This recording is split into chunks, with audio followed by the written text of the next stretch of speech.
Amar es para valientes, de Itiel Arroyo. Capítulo 7. Corona a tus padres. La manera en la que tratas a tus mayores te define delante de Dios.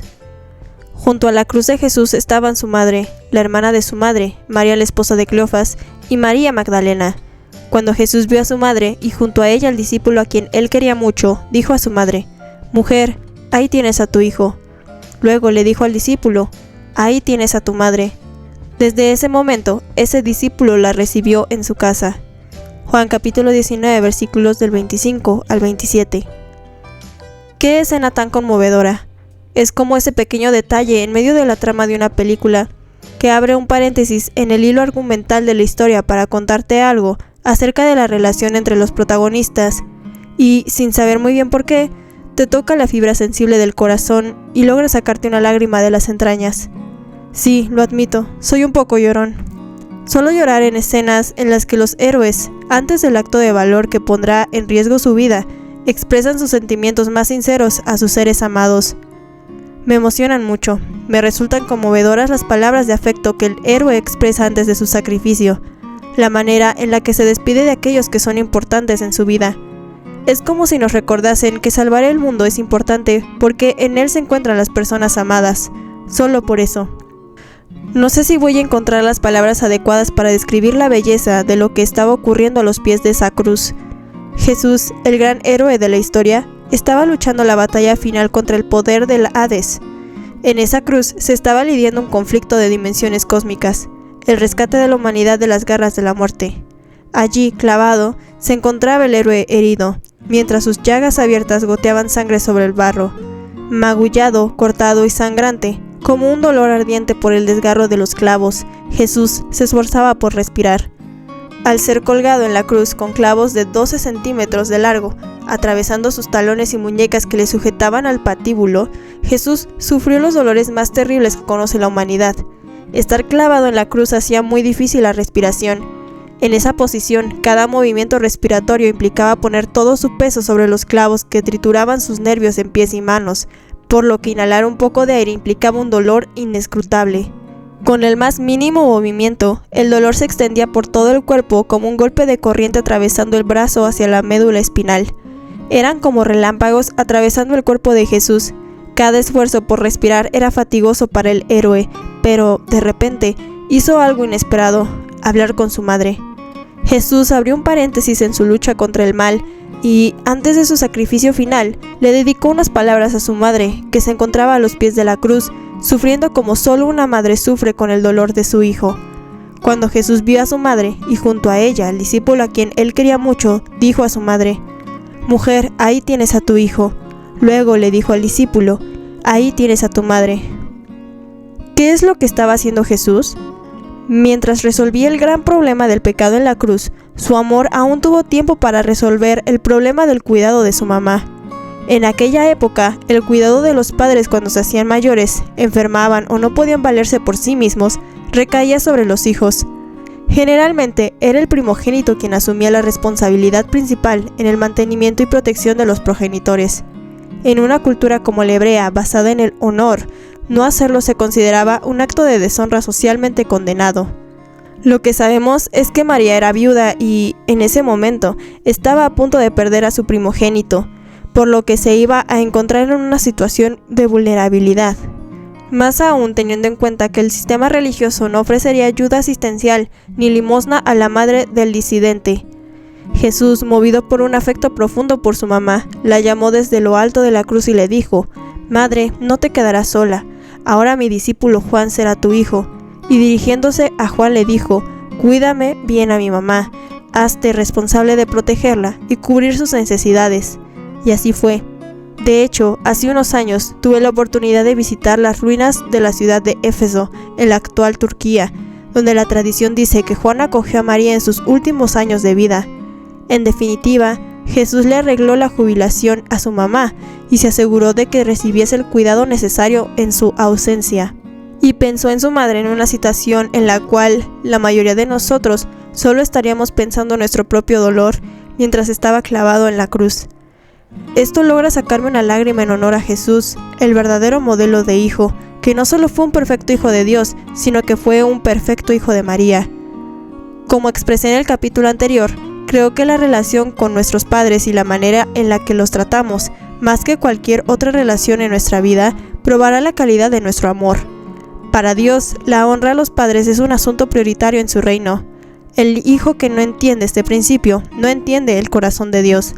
Si lees con atención los evangelios, te darás cuenta de que había ciertas cosas que enojaban a Jesús, porque el amor verdadero también arde en contra de aquellas cosas que se oponen a la justicia, la verdad y la misericordia, aunque vengan empaquetadas dentro de la caja de la religión.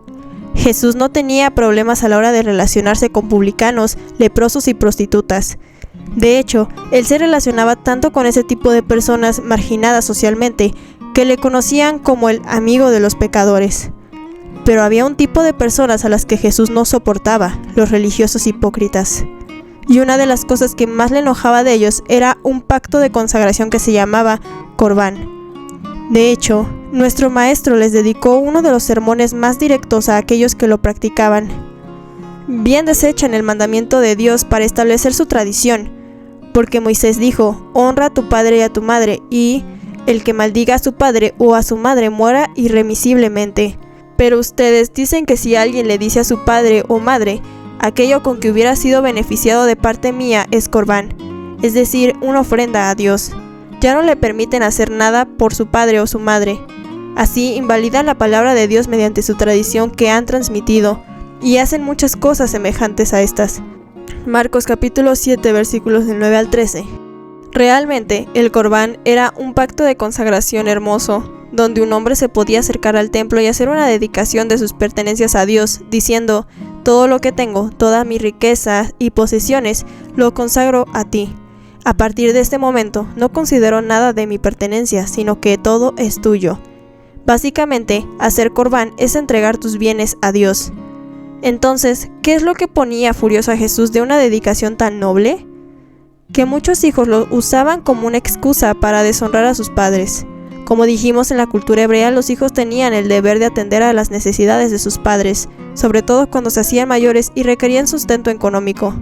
Sin embargo, los fariseos enseñaban que con que una persona dijera con respecto a sus bienes es Corbán, es decir, una ofrenda dedicada a Dios, quedaba exento de usarlos para satisfacer las necesidades de sus padres, por muy necesitados que éstos estuvieran. Aunque, en realidad, él mismo podía hacer uso de esos bienes hasta su propia muerte si lo deseaba. En definitiva, algunos hijos usaban un acto de devoción religiosa como excusa para desatender la responsabilidad de sostener a sus padres. Jesús reaccionó severamente contra eso, diciéndoles: hipócritas, ¿cómo se atreven a decir que todo lo que tienen está consagrado a Dios si no lo usan para aquello que para Dios es más importante? Jesús estaba rechazando la posibilidad de que hubiese verdadera adoración si ésta estaba desligada de la justicia social. Para él era una contradicción mostrar devoción por Dios y a la vez abandono a los padres. En otras palabras, quien no atendía los asuntos de su propia casa no calificaba para atender los asuntos de la casa de Dios. En el reino de Dios no cabe tal posibilidad. Punto. Pero, ¿por qué es tan importante para Dios la honra a los padres? Supongo que hay varias respuestas posibles, pero creo que una de ellas es que Dios se identifica a sí mismo como padre. Sigmund Freud, el psicoanalista ateo, afirmó: la actitud de una persona hacia su padre biológico determina la actitud de esa persona hacia su Dios. Es decir, el hijo que no es capaz de honrar a una autoridad visible y cercana, difícilmente podrá honrar a una autoridad invisible. Lo que estoy intentando decir es que Dios sabe que, si comenzamos deshonrando a nuestros padres biológicos, tarde o temprano le deshonraremos a Él. La honra a los padres es una cuestión de confianza para Dios. Me atrevo a afirmar que Dios no confía en un hijo que ignora a sus padres. Un amor así no es confiable. Hace unos años, mi esposo y yo salimos de nuestra ciudad natal y nos fuimos a vivir a la capital por motivos laborales. Fueron años de mucha intensidad ministerial y nuestra agenda estaba completa. Trabajo, trabajo y más trabajo. De pronto, mi madre me llamó alarmada y me dijo: a tu padre le ha dado una crisis y dice que quiere dejar la iglesia. Al parecer, llevaba varias semanas con ideas raras que derivaban de algunos conflictos que había vivido. Yo no me lo quería tomar en serio, pero mi madre fue tajante conmigo: tu padre necesita tu ayuda. Al colgar el teléfono, me quedé allí parado, pensando en lo que supondría atender a la petición de mi madre. Tendría que anular compromisos de ministerio aceptados hace mucho tiempo para disponer del tiempo para ir a atender a mi padre en otra ciudad. Intenté ordenar mis prioridades y mi padre siempre quedaba por detrás de otro compromiso. Al fin y al cabo, no era un trabajo cualquiera, se trataba de predicar la palabra de Dios. Entonces escuché la voz del Espíritu Santo dentro de mí, como un puñetazo en el estómago, porque a veces la verdad duele. Si no eres capaz de servir a tu padre, no me sirves a mí. No me gustó escuchar eso, teniendo en cuenta que mi agenda estaba llena de compromisos en favor de su reino, pero con el tiempo he llegado a comprender que en su reino es más importante ministrar a tu padre que ministrar a una multitud. Entonces lo hice. Me fui con mi padre unos días a una casa en la montaña y fue un tiempo de largos paseos y conversaciones. Creo que los dos fuimos sanados de alguna manera particular en ese lugar, juntos. Los ancianos ocupan un lugar especial en el corazón de Dios, pero, tristemente, la deshonra imperante en nuestra generación se está infiltrando hasta las estructuras de nuestras familias cristianas. Jesús les dijo a ellos, y nos recuerda a nosotros también: este pueblo de labios me honra, pero lejos de mí está su corazón. Dicho de otro modo, es posible tener la boca llena de palabras de admiración hacia Jesús y, sin embargo, tener el corazón muy lejos de sus prioridades. Es posible hablar de Jesús, pero que nuestro corazón no se conmueva con lo que le conmueve a Él. De manera que Jesús nos hace plantearnos la siguiente pregunta: ¿de qué sirven nuestros cultos de adoración si olvidamos a nuestros mayores? He tenido la oportunidad de predicar en muchas iglesias alrededor del mundo y al hacerlo, he observado a las congregaciones y he detectado un patrón preocupante que se repite en las iglesias más contemporáneas: no tienen ancianos. ¿Dónde están nuestros mayores? ¿Hay lugar para ellos en nuestros cultos? O, más importante aún, ¿hay lugar para ellos en nuestras vidas egocéntricas, acomodadas y consumistas? Leí unas estadísticas publicadas por la Cruz Roja Española, una ONG que dedica gran parte de sus esfuerzos a atender casos de urgencia relacionados con ancianos, que afirmaban que el 70% de los ancianos de España viven en soledad. Muchos apenas son visitados por sus hijos y, en algunos casos, quedan recluidos en sus propias casas debido a su incapacidad para moverse, por lo que su única compañía durante semanas es la televisión. Occidente está envejeciendo. En mi país, muchos de los ancianos que veo vivieron la última posguerra del siglo pasado, conocieron la escasez, la dictadura militar de casi medio siglo en España, vivieron con apenas 2 pares de zapatos y el mismo traje para todos los domingos. Pero esos ancianos fueron capaces de sacar a nuestros padres adelante y, por lo tanto, a todos los que ahora somos el motor de la sociedad. Es cierto, las familias han cambiado porque nuestro mundo ha cambiado. Los hijos se van a sitios lejanos en busca de trabajo, se desarraigan, y los padres se quedan. Son abuelos a distancia que ven a sus nietos, con suerte, de viaje en viaje y en las fotos del teléfono. Cuando sus hijos no viven lejos, el ritmo del trabajo en la ciudad hace que las familias se vean mucho menos que antes. Cuando esas personas mayores empiezan a no poderse valer por sí mismas, ¿quién cuida de ellos? En mi país, la respuesta más común es los servicios profesionales de geriatría. Cuando conocí a mi esposa, ella trabajaba como auxiliar de enfermería en un geriátrico. Atendía las necesidades básicas de los ancianos, les daba de comer, los aseaba y vestía. Muchos de ellos no podían ir al baño solos, por lo que mi esposa los ayudaba a hacer sus deposiciones y después se encargaba de limpiarlos. Cambiaba el pañal a algunos de ellos que no podían levantarse de la cama y se encargaba de higienizarlos y de ponerles cremas hidratantes. Admito que cuando vi a mi esposa por primera vez me enamoré de su belleza exterior, pero cuando supe lo que hacía con aquellos ancianos me quedé prendado de su belleza interior. Realmente, la asistencia profesional que recibían aquellos ancianos era muy buena, pero mi esposa me decía que muchos de ellos se sentían un poco olvidados por sus hijos y añoraban un hogar. Aún recuerdo sus palabras: hay tanta sabiduría en este lugar que quedará sin ser escuchada. Estoy convencido de que la grandeza moral de una sociedad se mide en la forma en la que trata a sus ancianos. Y aunque en Europa tenemos buenas instalaciones geriátricas, tenemos pocos hogares donde los abuelos tienen un lugar de honor en la mesa y son arropados por sus hijos, nietos y bisnietos hasta que fallecen. Soy consciente de que en ocasiones es requerida la ayuda profesional para atender las necesidades médicas de nuestros mayores, pero me pregunto si a veces los internamos en los geriátricos porque los percibimos como una carga. Creo que debemos hacer una valoración honesta de nuestras motivaciones. ¿Podemos atender a sus necesidades en nuestra casa o necesitan una atención profesional? ¿Queremos asumir la responsabilidad de cuidarlos y darles una vejez rodeados de calor de sus seres queridos? ¿Los percibimos como un obstáculo para mantener la calidad de vida que anhelamos? Seamos claros, cuidar de nuestros mayores incomoda, pero el amor verdadero está dispuesto a incomodarse. ¿Acaso no se incomodaron ellos al parirnos, al prepararnos el biberón y la papilla, al limpiarnos la caca del trasero y al soportar noches en vela cuando estábamos enfermos? El amor verdadero está dispuesto a incomodarse, porque amar no es solo algo que se dice, es algo que se hace.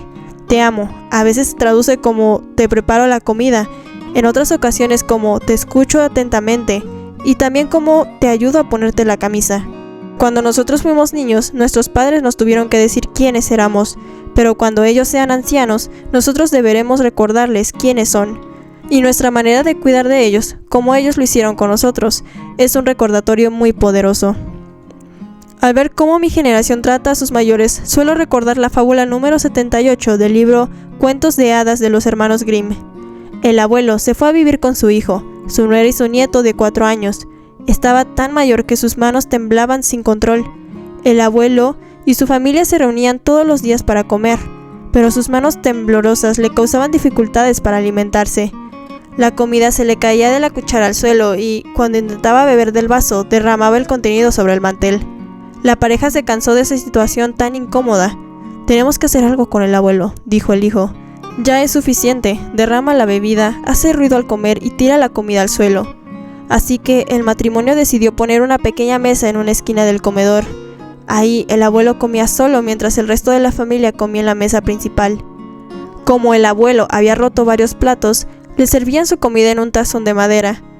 De vez en cuando miraban hacia donde estaba el abuelo y podían ver algunas lágrimas en su rostro triste, mientras intentaba alimentarse solo. Sin embargo, las únicas palabras que la pareja le dirigía eran fríos llamados de atención cada vez que dejaba caer la cuchara o la comida. Mientras tanto, el niño de 4 años observaba todo en silencio. Una tarde antes de la cena, el padre observó que su hijo estaba jugando con unos trozos de madera en el suelo. Le preguntó, «¿Qué estás haciendo, hijo?». Con la misma dulzura, el niño le contestó, «Ah, estoy haciendo un tazón para ti y otro para mamá para que cuando seáis como el abuelo, yo os pueda servir la comida en ellos». Sonrió y siguió con su tarea. Las palabras del pequeño golpearon la conciencia de sus padres. Esa misma noche, el esposo tomó gentilmente la mano del abuelo y lo guió de vuelta a la mesa de la familia.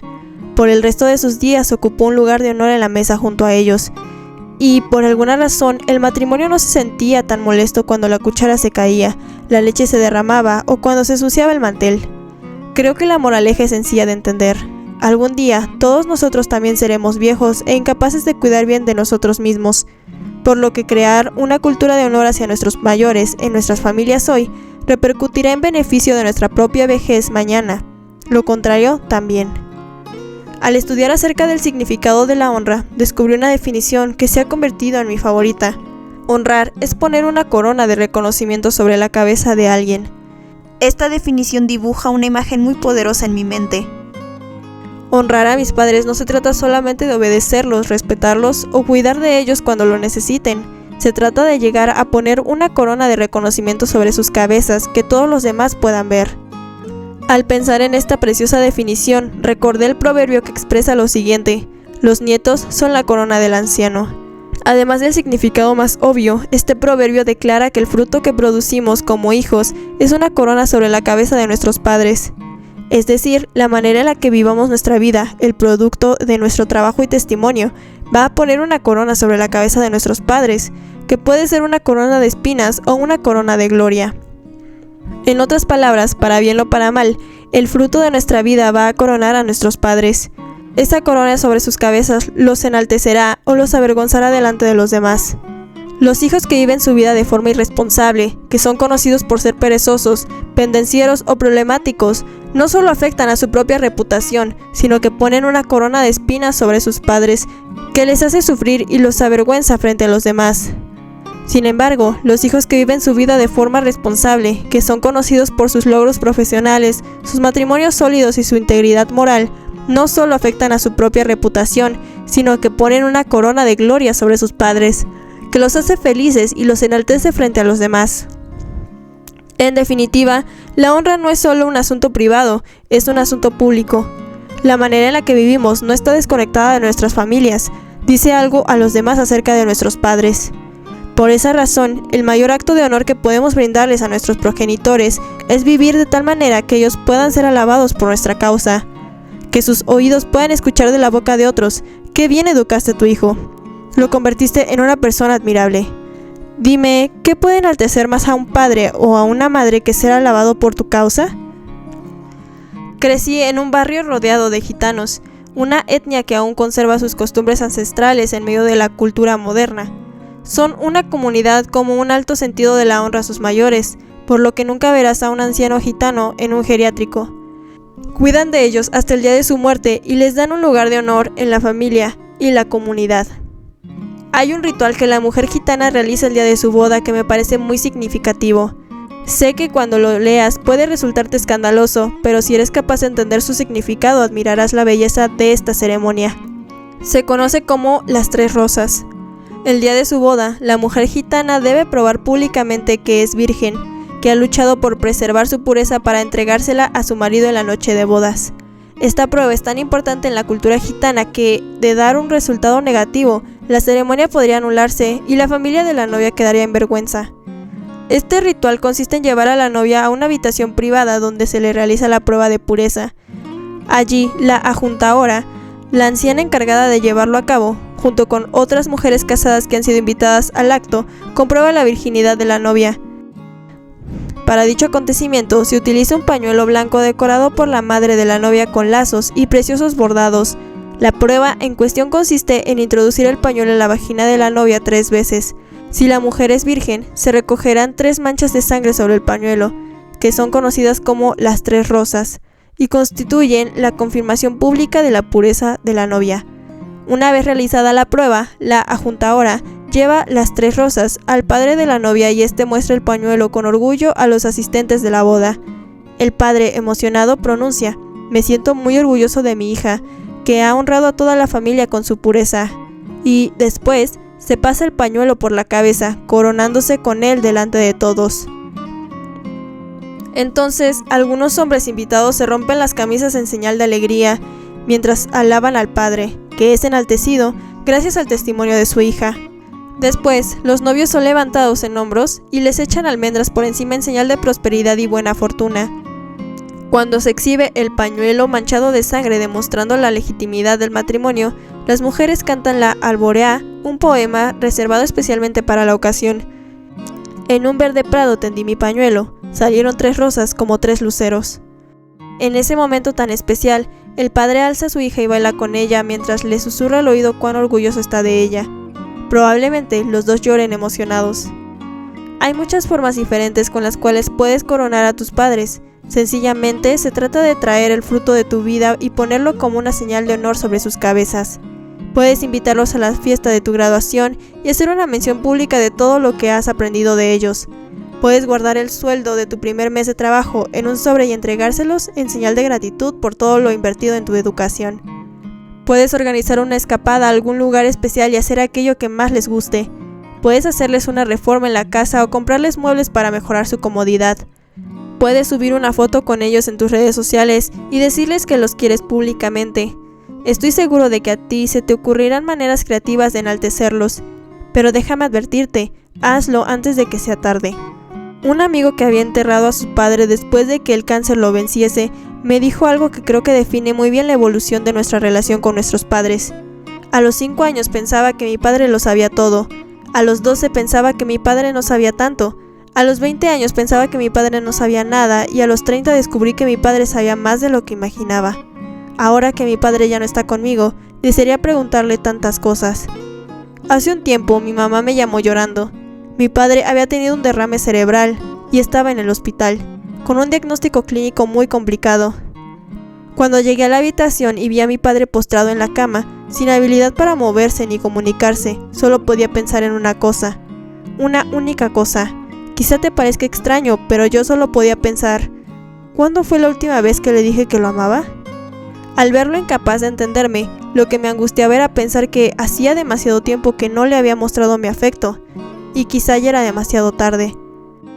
Gracias a la intervención de los médicos, mi papá logró reponerse y recuperó los sentidos, pero, sin duda, yo aprendí una gran lección que ahora comparto contigo.